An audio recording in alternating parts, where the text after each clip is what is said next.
Shavuotov. Alors, comme la semaine dernière, je vais vous partager une des études, des lectures qu'on a faites pendant ce Shabbat. Donc, sur la paracha de la semaine, qui, ça y est terminée. Donc, c'était un premier, c'était une paracha double. Aharemot. L'Éternel, donc c'est le livre Les 70 facettes de la Torah, hein, nouvelle playlist. L'Éternel parla à Moïse après la mort des 2 fils d'Aaron qui, s'étant avancés devant l'Éternel, avaient péri. Lévitique chapitre 16, verset 1. Ce que l'Éternel répudie. Rabbi Shlomo Rabinovitz de Radomsk, l'auteur du Tiferet Shlomo, né en 1803 et mort en 1866, devait à son retour de Lysensk pour regagner Radomsk, que des mots et non que je ne sais pas bien dire, passer par la ville de Cracovie. Les Hassidim et les érudits de Cracovie vinrent à sa rencontre et le prièrent instamment de rester 1 ou 2 jours dans leur cité, ce qu'il accepta. Lorsqu'ils arrivèrent à l'auberge, tout ce que la ville comptait de notables vinrent l'accueillir. Parmi eux se trouvait le Rav Sofer, président du tribunal rabbinique de Cracovie. Il prononça devant cette assemblée des paroles de Torah et au cours de son discours fit la déclaration suivante. Un juste qui n'apporte pas sur Israël une abondance de bénédictions pour la santé, la subsistance et la richesse, n'est en aucun cas injuste et ne mérite pas d'être le guide d'Israël. Tel est le commentaire de la Guémara, traité Kiddushin 40, à propos du verset « Dites au juste qu'il est bon » dans Isaïe chapitre 3 verset 10. Dites au juste qu'il est bon. Y a-t-il un bon juste et y a-t-il un mauvais juste?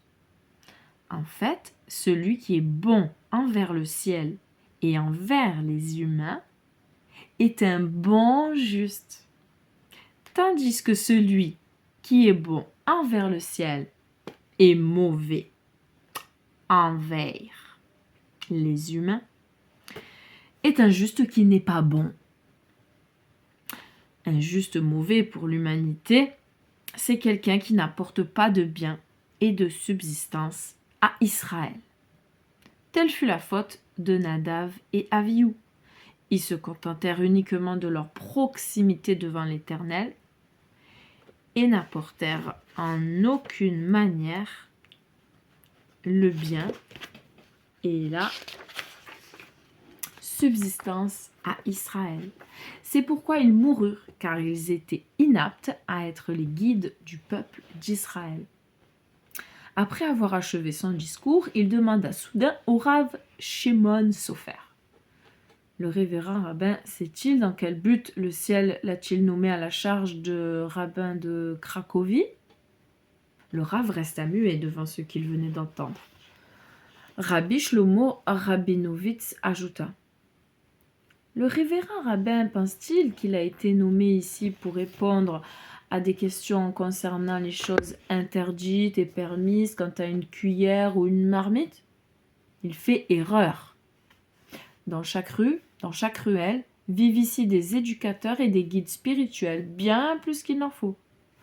Le révérend rabbin sait qu'il a été choisi pour assumer la fonction de rabbin d'une grande ville comme Cracovie, afin d'apporter à Israël de bonnes influences, la subsistance, la santé et tout ce qui est bénéfique. Tel est l'essentiel de l'intention du ciel.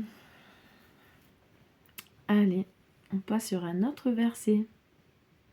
Oui, dans la nuée, j'apparaîtrai sur le propitiatoire, dans Lévitique chapitre 16, verset 2. Alors, et la fois que nous te témoignons la nuit, Rabbi Meir Shapira, qui était à la tête de la yeshiva de Lublin, dit un jour, il peut arriver que, même parmi les plus fidèles, des faiblesses se fassent jour en période de crise ou de grandes difficultés. C'est à ces malheureux que s'adresse le verset « Oui, dans la nuée j'apparaîtrai sur le propitiatoire ». Il ne faut pas qu'ils désespèrent, même s'ils affrontent des situations difficiles. Il arrive souvent que lorsque la terre est plongée dans l'obscurité, l'homme soit porté à croire qu'il n'y a plus aucun avenir. Pourtant, lorsque les premiers rayons du soleil apparaissent, l'espoir renaît et la foi dans le salut. Il faut que le juif, dont la foi est solide, se prépare moralement aux situations les plus difficiles et il faut qu'il se souvienne toujours que même après les tempêtes les plus violentes, le soleil finira par apparaître, réapparaître. Oui, oui, oui. On passe à un nouveau verset. Qui réside avec eux au milieu de leur impureté. Lévitique, chapitre 16, verset 16. Rachi commente ainsi ce verset. Bien qu'ils soient en état d'impureté, la présence divine est parmi eux. On raconte que Rabbi Abraham Yehoshua Heschel partit un jour en voyage. On lui avait préparé à l'étape 2 logements. Il avait le choix d'occuper celui qu'il voudrait. Les hôtes, qui devaient avoir l'honneur de le recevoir, étaient tous deux aussi riches que pieux. Ils étaient en mesure d'offrir à Rabbi Heschel le gîte le plus confortable qui soit. Il y avait cependant une petite différence entre les deux hôtes. En effet, l'un des deux se sentait un peu gêné. Une petite ombre, une tache dans sa vie lui faisait honte, et pourtant l'homme était une grande modestie. L'autre personnage, au contraire... L'autre personnage, au contraire, avait su garder tout l'éclat de son nom et en concevait quelque orgueil. Finalement, le rabbin décida de s'installer chez le premier d'entre eux. Lorsque ses proches lui demandèrent la raison de son choix, il répondit ainsi. Il est vrai que le second jouit d'une réputation irréprochable, mais il s'enorgueillit. Le traité Sota nous enseigne à propos de l'orgueilleux. Le Saint béni soit-il dit, il nous est impossible, moi et lui, de vivre sous le même toit. Si c'est le cas du Seigneur lui-même, à plus forte raison cela s'applique-t-il à moi. Mais celui qui est dépourvu d'orgueil et qui vit avec le remords des transgressions qu'il a commises, ne devons-nous pas dire que c'est à lui que s'applique le verset qui réside avec eux au milieu de leur impureté? Donc, je répète la référence, Lévitique, chapitre 16, verset 16. Si le bon Dieu peut habiter dans de telles conditions, pourquoi pas moi? N'est-ce pas? Tout à fait, exact. On passe à un autre verset. Au 7e mois, le 10e jour du mois, vous mortifierez vos personnes. Lévitique, chapitre 16, verset 29. Qui peut manger? Qui doit manger? Le juste, Rabbi Abraham Yehoshua Heschel d'Apt, 1755-1825, célèbre pour son ouvrage intitulé Ohev Israël, celui qui aime Israël, avait coutume de dire « Si j'en avais la force, j'annulerais tous les jeûnes publics qui nous ont été ordonnés, car nous sommes affligés par un long et dur exil, à l'exception du jeûne du 9 Av et celui de Yom Kippour. En effet, qui peut manger le 9 Av, date de la destruction de notre saint temple et de notre splendeur? Et qui doit manger le jour de Yom Kippour, au moment même où nous nous purifions devant le Créateur de l'univers de toutes nos fautes et mauvaises actions? Oui, important. Si tu ne le fais pas encore, fais-le, fais-le. Car en ce jour, on fera propitiation sur vous, afin de vous purifier. Vous serez purs de tous vos péchés devant l'Éternel. Donc on est passé à ce verset qui est dans Lévitique chapitre 16 verset 30. Pardon et absolution. Le Rav Yosef Dov Soloveitchik dit un jour, Le jour du Yom Kippour se présente sous deux aspects. D'une part, ce jour absout, et d'autre part, il purifie. C'est ainsi qu'il faut comprendre ce verset. Oui, ce jour-là, il vous absoudra pour vous purifier. Ces deux composantes, le pardon et la purification, sont étroitement liées à la nature du péché. En effet, le péché rend coupable. C'est pour cela qu'il faut le pardon et l'absolution. D'autre part, le péché rend impur. C'est pour cela qu'il faut la purification. La culpabilité entraînée par le péché est comparable à ce qui se passe dans le domaine du droit. Tout péché exige un châtiment, soit dans ce monde-ci, soit dans le monde futur. L'expiation entraîne le pardon, notion que nous trouvons dans le droit civil. En effet, de même que celui qui a été lésé financièrement pardonne en fin de compte à celui qui lui a fait du tort, ainsi le béni soit-il pardonne-t-il celui à qui, pas celui à qui. Ainsi le béni soit-il pardonne-t-il celui qui a commis un péché. Mais le péché est aussi cause d'impureté, ce qui est un tout autre domaine, celui de la métaphysique, celui des quatre coudées où l'homme cohabite avec Dieu.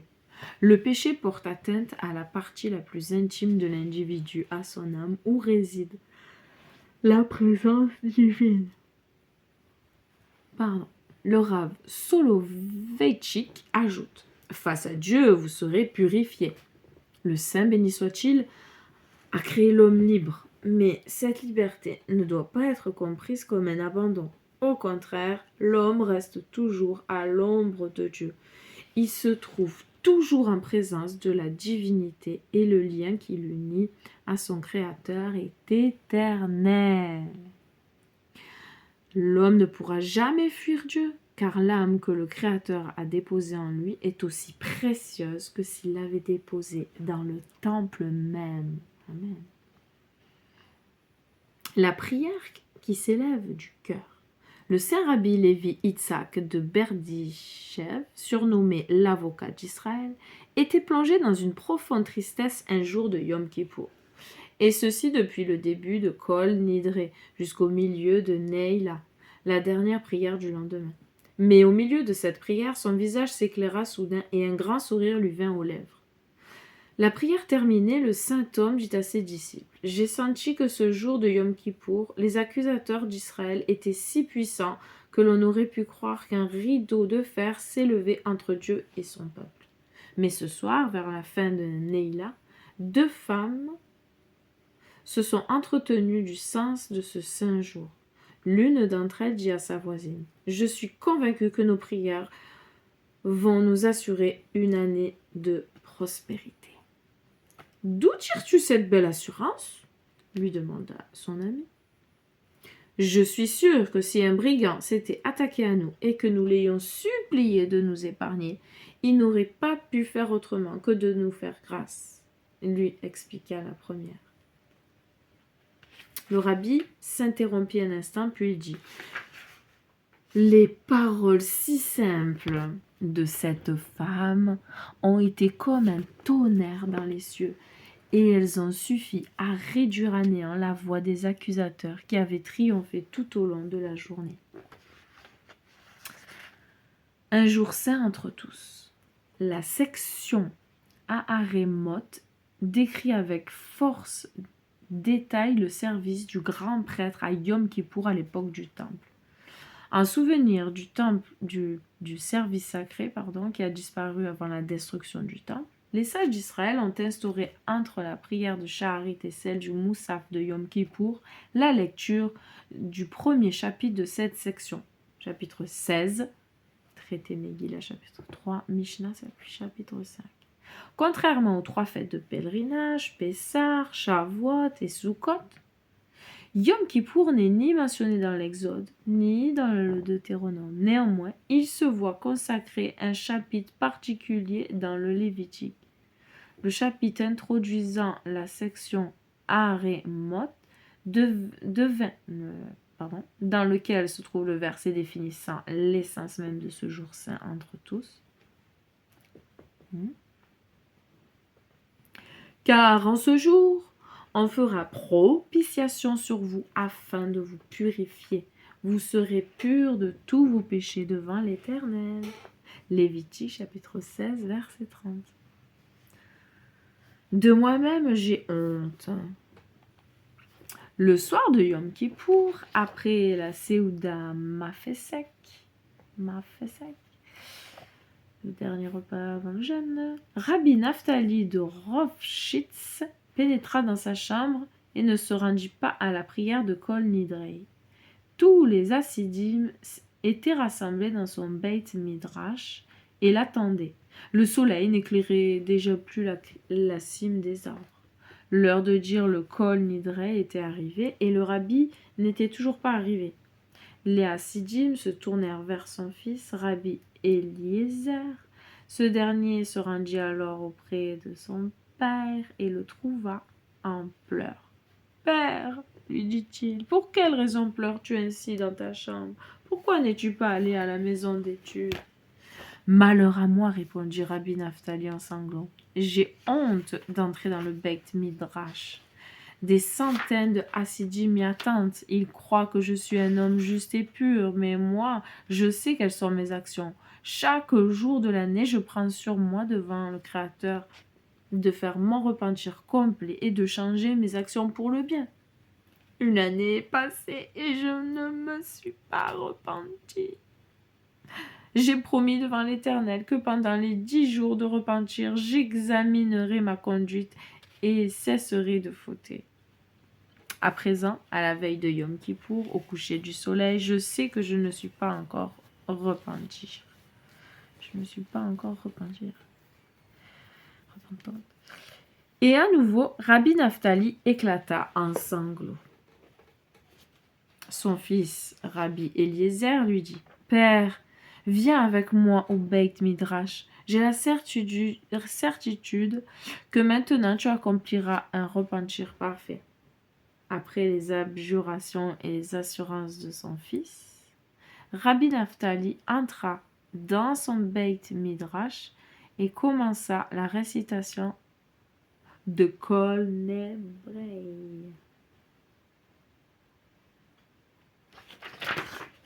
Je ne sais pas combien il reste en minutes, ça fait déjà 17 minutes, je ne vais pas faire une longue vidéo, mais je vais m'arrêter à 20. Allez. Il fera propitiation pour le saint sanctuaire, propitiation pour la tente d'assignation et pour l'autel, propitiation en faveur des prêtres et de tout le peuple réuni. Lévitique chapitre 16 verset 33. Un repentir conforme à la loi. Le Rav Avraham Yitzhak Akohen Kook 1865-1935, grand rabbin d'Israël après la Première Guerre mondiale, était célèbre pour ses rapports chaleureux et amicaux envers les habitants du Yishuv de tout horizon. Régulièrement, il rencontrait les membres des Moshavim et des Kibbutzim non religieux et revenait toujours enchanté et enthousiasmé de l'entreprise pionnière des jeunes d'Israël du nouveau mouvement Retour à Sion. Un jour, une délégation de rabbins se rendit auprès du Rav Kook pour se plaindre de ce que le grand rabbin fraternise avec des jeunes qui n'observaient pas les commandements de la Torah. N'y a-t-il pas là, maître révéré, sans qu'il y ait l'un des rabbins de délégation, purement et simplement une profanation de la sainteté? En aucune façon, répondit le Rav Kook de sa voix pure et chaleureuse. Constatez-le de vous-même. Le lieu le plus saint de la terre d'Israël est bien entendu le temple, et la partie la plus sainte dans le temple est sans aucun doute le Saint des Saints. Lorsque le temple se dressait sur ses fondations, il était interdit à quiconque de pénétrer dans le Saint des Saints. Seul le grand prêtre y entrait pour accomplir le service divin une seule et unique fois par an, jour de Yom Kippour. Et encore, il ne pouvait pas y entrer qu'après maintes préparations et et en revêtant des habits bien particuliers. Néanmoins, lors de la construction du temple, les ouvriers, les artisans tissus de toutes les courbes du peuple y entraient. Parmi eux, des gens simples qui ne se singularisaient pas particulièrement par le respect de la Torah et n'étaient pas animés d'une crainte du ciel, cette foule populaire eut accès au sanctuaire de tout instant jusqu'à l'achèvement de la